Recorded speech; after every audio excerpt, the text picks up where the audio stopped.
Prince Harry's uncle still sees royal family as the enemy and thinks Diana's son was hard done by. Prince Harry may not have had his father or brother by his side at St. Paul's Cathedral, but his uncle Earl Charles Spencer turned up to show his solidarity on Wednesday night.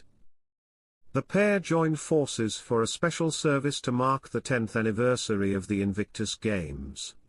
It was speculated Harry would have to face the event alone, as the royal family decided not to attend the event. Welcome to Royal Pancakes. If you are new here, please don't forget to subscribe and click the notifications bell, so you don't miss any news about the British monarchy. Luckily, Earl Spencer and Lady Jane Fellows, both siblings of the late Princess Diana, turned up to support Harry.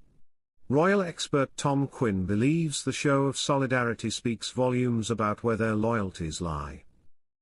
Speaking exclusively to the Mirror, he said, "Harry may have cut a lonely figure at St. Paul's, but he did have one other family supporting him, his mother's family. Diana's sister Lady Jane Fellows was there as well as her brother, Earl Spencer. The Spencer family have always felt uncomfortable with the royal family, after the death of Harry and William's mother. Earl Spencer, Diana's brother, was openly critical of the way the royal family treated his sister, and of course that criticism largely centered on Prince Charles, as he then was. Princess Diana sadly died in August 1997 in a fatal car crash in Paris. Tom said there is still a lot of bitterness around and said the Spencers' decision to support Harry was significant. The expert told us, the fact that the Spencers were out in force for Harry on this visit speaks volumes about where their loyalties lie. Like Harry, the Spencers still see the royal family, to some extent, as the enemy. If anyone is taking sides, the Spencers will always take sides with Harry simply because they feel he was hard done by, and Harry hugely appreciates their support. While Earl Charles Spencer and Lady Jane Fellows attended the Invictus Games service, Harry was alone as he walked up the steps to the entrance of the cathedral. As the event took place, King Charles was flanked by a huge contingent of royals in a show of unity at a Buckingham Palace garden party, which took place just 2 miles away. In a striking display of family dynamics, Prince Harry's Invictus Games service became the stage for a notable absence, the royal family. While Harry warmly embraced his uncle, Earl Spencer, and aunt, Lady Jane Fellows, at St. Paul's Cathedral, the rest of the royal bloodline opted for a garden party hosted by King Charles.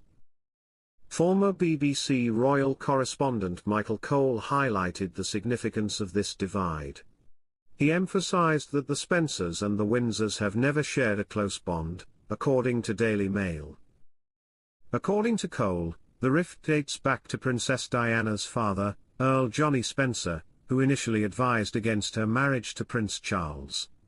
He expressed concerns about the intense public scrutiny she would face. Despite his reservations, Johnny Spencer ultimately supported the marriage. He symbolically gave Diana away at St. Paul's Cathedral. However, the Spencer family never fully embraced the aura of royalty. Diana herself asserted her title and lineage, according to Hello.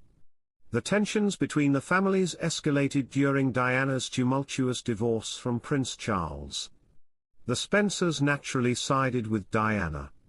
Earl Spencer's impassioned eulogy at Diana's funeral openly criticized the royal family. This further cemented the divide between the two dynasties. Fast forward to the present, and the rift remains palpable. At Harry's Invictus service, attended by his birth family, represented by Earl Spencer and Lady Jane Fellows, the absence of the royal family spoke volumes. The Spencers' unwavering support for Harry contrasts starkly with the perceived detachment of the Windsors, according to the Tatler. The symbolic gesture of Earl Spencer replacing the Union flag with the Spencer standard upon Diana's coffin's arrival at Althorpe epitomized the enduring gap between the two families. As Cole aptly points out, words have power and actions have consequences.